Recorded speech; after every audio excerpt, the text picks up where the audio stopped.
they communicate and connect at the same time. How many of you have watched your kids and you've been talking for a while and you start seeing this glazed look? Sometimes children, they need to have learning chunked in different types of instructional styles so that they're going to get it. I can always tell, watching my kids, and especially when I do presentations, you can always tell when they start getting the glazed look. And somebody's sitting there and you're thinking, they're going to fall over in just a minute. So this is one of the things that as a teacher, we have to watch all the time. I used to say whenever I went into my classroom, right before the kids came in, it's showtime. Mm-hmm. Because if I didn't keep their attention, I lost them. Now, what are some other things you do? Show them pictures, you show them videos? You make them do certain things. You make them do things. How about experiments? Do you get to do experiments in your classroom? Yes.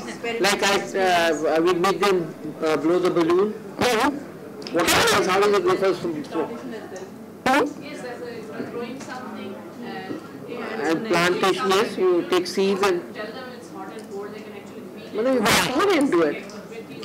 Mixing colors, mixing colors. How many of you have a science lab in your school, somewhere where you can actually do all these activities? Activity rooms. I never worked in a school where I had a science lab. My last classroom assignment was I taught in the hallway. It was just an activity kind of a room. Right. They do all these. We don't have a. Most schools don't. Most schools don't. Secondary level, but not at the preschool and early learners. Well, like I said, my last classroom assignment was I taught in the hallway. It was a long kind of hallway. And when I came into the school, they said, we don't have a classroom, but we've got a hallway. And I said, I'll take it. And what I liked was there were windows. I could see outside. There were 10 trees out there. Nothing but dirt, but 10 trees. And I looked at that hallway and I thought, there's a water fountain there, there's the windows there, there's a door. And I started thinking, what can I do with this hallway that's going to make an effective classroom? And I looked outside and there was a dust storm blowing. And I saw this little kind of dust tornado there in the middle. And I thought, that dust is awful. I wonder what would happen if I made this into a garden. So I went to my principal and I said, I could really incorporate a lot of things into instruction if you let me make a garden out there. And she said, okay, go for it. I said, well, you're going to give me some money, right? And she said, no. But if you want to get a grant, you can do that. So I wrote several grants. And I changed the little dust storm into a garden. I made it a Monet garden. After one of my favorite artists, I started having the children get on the computer. They contacted Monet's garden in Giovanni, asked them what types of plants they used. I made the kids do the research. In which age group? This was kindergarten through 4th grade. I got a grant. I got 30 little hand shovels. I took the children out. I went and dug up bulbs from farms that were being turned into subdivisions. I called first, because we don't want to take time allocated for these activities? I did a lot of this on my own time. I spent a lot of Saturdays up there, but I was determined I was going to have a garden out there. And after that, parents started becoming a little interested in what was happening in the art room. And then I started talking to the kids, how do we incorporate this beautiful garden that we have into our science projects? And the teachers started bringing the children out there. Well, there wasn't really a walkway, so I had to build a walkway for the children. And I brought the children in and I said, we're going to do this together. Let's think about how we have to design this walkway. What are we going to need? How much rock do we need? How much time are we going to have to spend doing this? And how does this relate to what we know about now? What would he have had to have done to build his garden? And the kids started thinking. They started thinking differently about art and about science. So I wrote another grant because the children would go out in the garden, but they had nowhere to sit. So I bought tables with the next grant. And then I thought, Lily's garden has a bridge and a little pond, a wet area. So I wrote another grant because my school wasn't going to give me a dime. And about that time, people started becoming interested in it.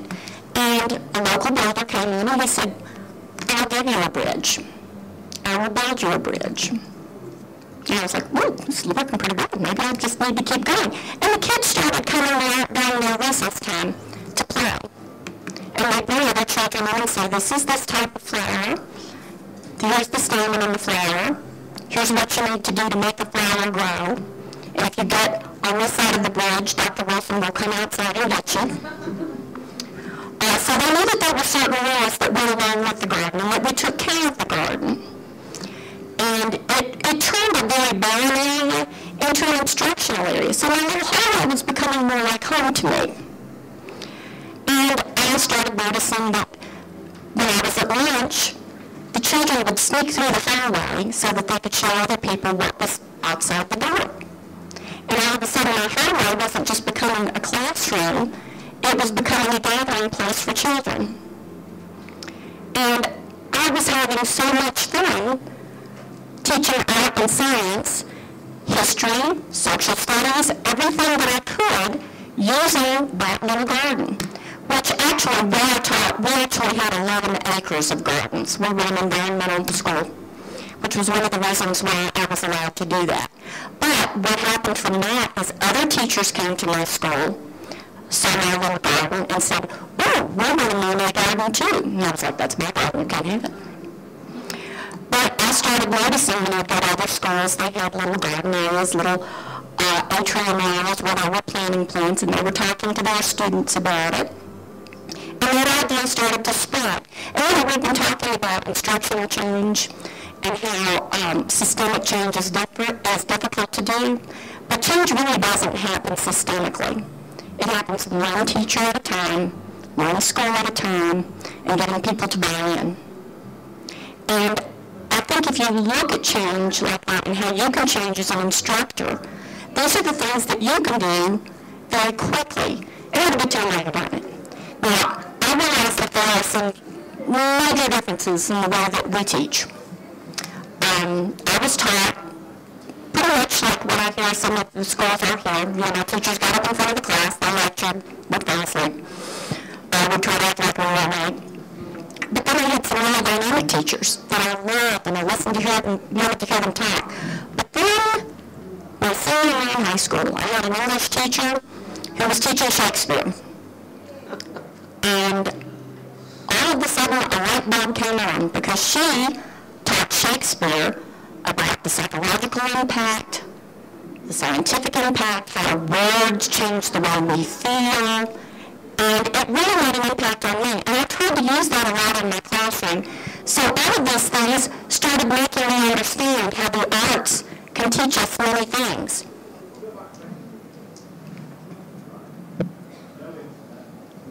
It also taught me to think through in the material. I really had to start thinking about it from just, not just seeing what was in the book. And as a teacher, you know, my first year of teaching, I can remember I was doing all I could to keep my nose above the water line. And I would read the book every night and try to stay 2 steps ahead of the kids. But as I got more and more comfortable with teaching, and as I've been doing it for more years, I started thinking, how can I make this more interesting? How can I make these kids become engaged? And I started really thinking through and how I could change materials. And I also learned to say things that couldn't always be said. And sometimes you have to be careful about the things that you use in the classroom. And we as teachers, we're held to a different standard.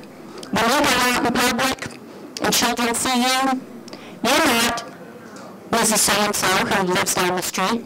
You're Mrs. So-and-so, the teacher. I can remember right as I started teaching, my husband and I went out one night, and we were sitting in our pizza parlor having dinner, and all of a sudden I heard this, oh, Mrs. Art Teacher! All the way across the restaurant. Of course, her parents were doing this. And she said, that's my art teacher. She's the goddess of the universe because she teaches art and she teaches everything. And I thought, oh Lord, what's that child doing? And of course, this is what I told them. But, you know, we're all held to a different standard as teachers. We know that what we say can have a huge impact. Another example, my daughter, when she was in kindergarten, came home and she said, Mrs. Stone King is 29 years old. Well, I knew for a fact Mrs. Stone King was probably 15 years older than me.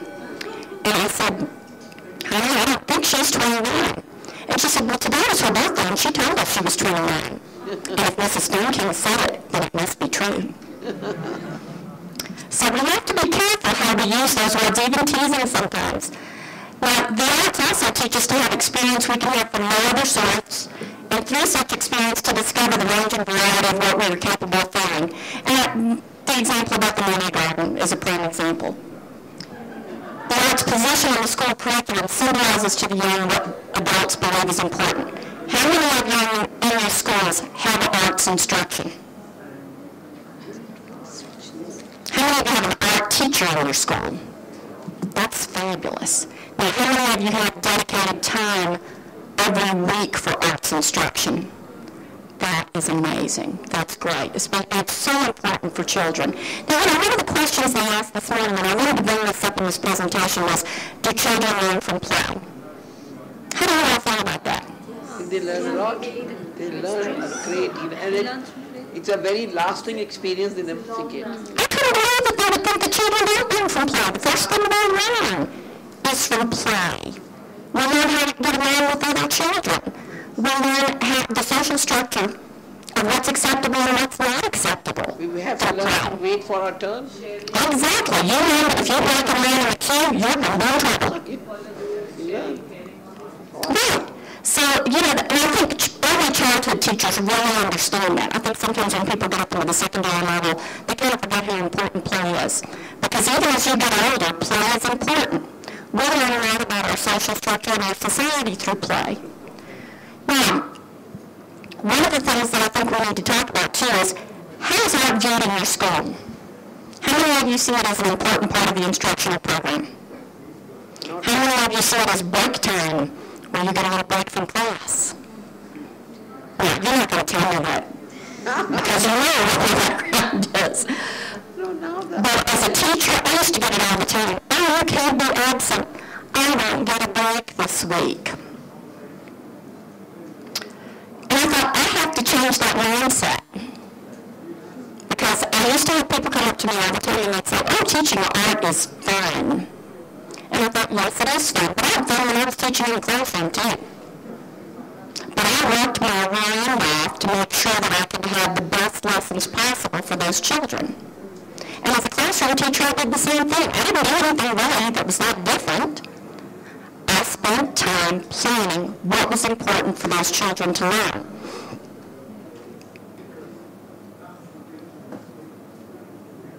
Now, I think what we have to understand first is how we learn in the classroom and what's important with incorporating the arts and other subject areas. And this title of this program is Arts and Science, but it's really about teaching arts and everything. But I'm going to give you a lot of links that I think will help you with teaching arts and science.